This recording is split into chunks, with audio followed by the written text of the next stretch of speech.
Imagine for a tiny boy. How long are you here, Robbie? Joining my mother in Montauk on Tuesday. More paraffin injections. How lovely. You should take Oscar. He looks like a rotten egg in aspic. What happened? I was poisoned by a mole last week when Robbie arrived. I've got mysterious skin ever since. Leprosy, I expect. Oh, thank you, my dear. But let us talk about more cheerful things. Your father's death, for example. How did it go? Without a hitch, for the most part. In and out of consciousness. Ooh, as in life. My brother Percy went to see him just before the end. Father opened his eyes and spat at him. Queensberry rules. Well, I at least have outlived my nemesis. Though I'm more or less starving at the moment. Shoveling down lobster, Newburgh. A magnificent treat, and at the moment, sadly, all too rare. Rosie, dear, this brings me rather neatly to an awkward point. Oscar, do not ask me for money. I have absolutely none spare. Dear boy, you've just inherited £20,000, have you not? Surely you don't wish to see me on the street. As your baby's like no prostitute, Oscar. Perhaps the street's where you belong. For God's sake, Rosie. Keep out of this, Robbie. This has nothing to do with you. Fortunately, it has.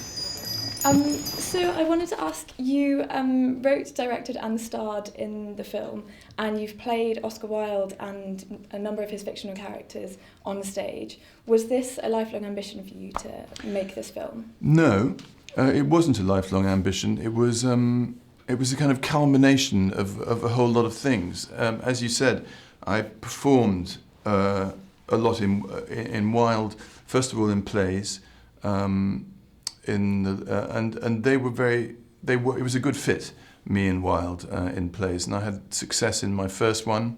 I did the Picture of Dorian Gray, and then I performed The Importance of Being Earnest in France, in Paris, in French, and that was a great success for me too.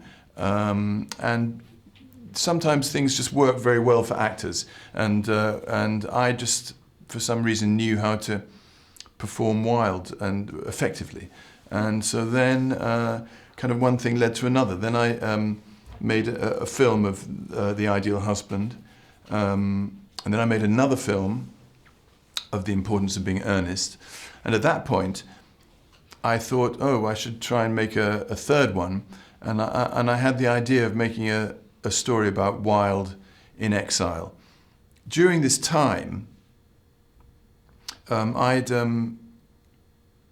become a kind of, because of being in my best friend's wedding, I'd become known almost more for being gay than for being an actor, which was a strange thing for an actor, really, because it became bigger than anything I could do as an actor.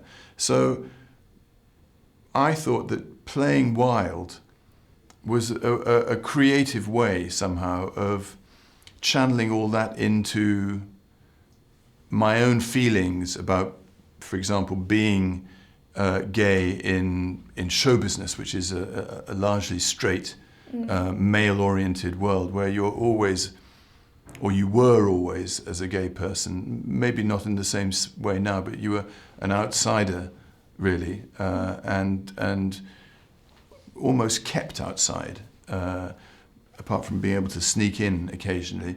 I thought that this story was something I could put the whole of myself into and make a statement somehow about what it is like, actually, to be gay in many places in the world still today, but anyway, 100 years ago, and to celebrate for myself, like how far we've changed, how far I, as a gay person, have moved from 1900 to 2017. You know, it's a huge journey in a very short time, and something that I feel that I can celebrate and is very important to me and to us in general.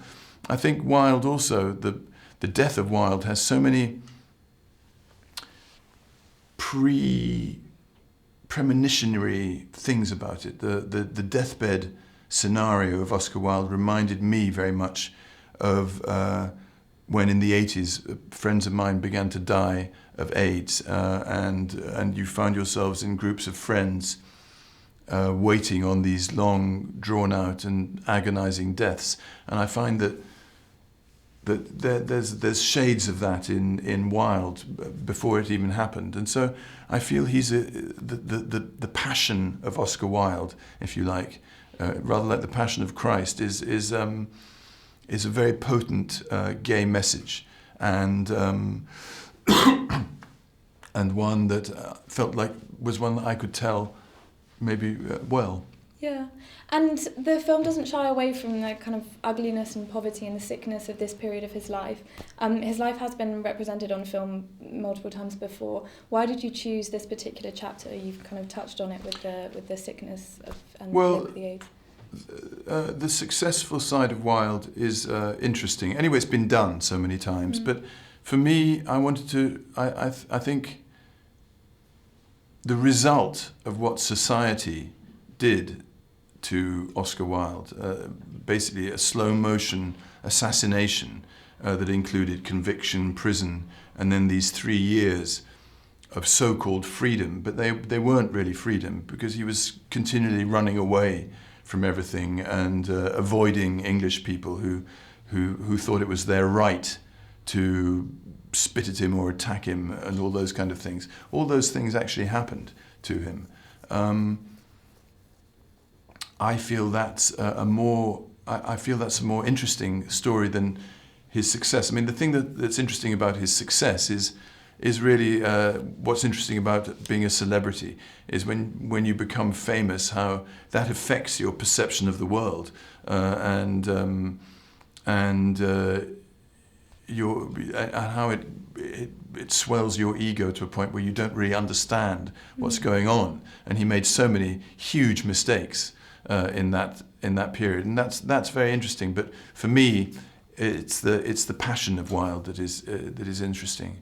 And can I ask you one last question on the nature of the Teddy Award? So you've been nominated for the award for the first time, and I wondered, given that you've been outspoken about experiences as an openly gay actor, why do you think it's important to designate a space to queer cinema at a film festival like the Berlinale?